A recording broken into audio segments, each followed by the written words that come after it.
சமாதானமா இருக்கீங்களா? சந்தோஷமா இருக்கிறீங்களா? அதான் ஆண்டவர் உங்கள்கிட்ட பேசுறாரு. சமாதானம் பாதிக்கப்பட்டுட்டா உள்ளத்துல, குடும்பத்துல, வேலை செய்யற இடத்துல சமாதானம் பாதிக்கப்பட்டதுனால ஒரு குழப்பமா இருக்குதா?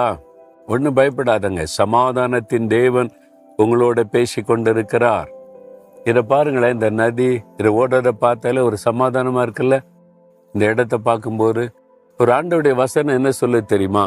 ஏசாயா 48 வசனத்துல, உன் சமாதானம் நதியை போல் இருக்கும் என்று சொல்றார். உன்னுடைய சமாதானம் நதியை போல் இருக்கும்.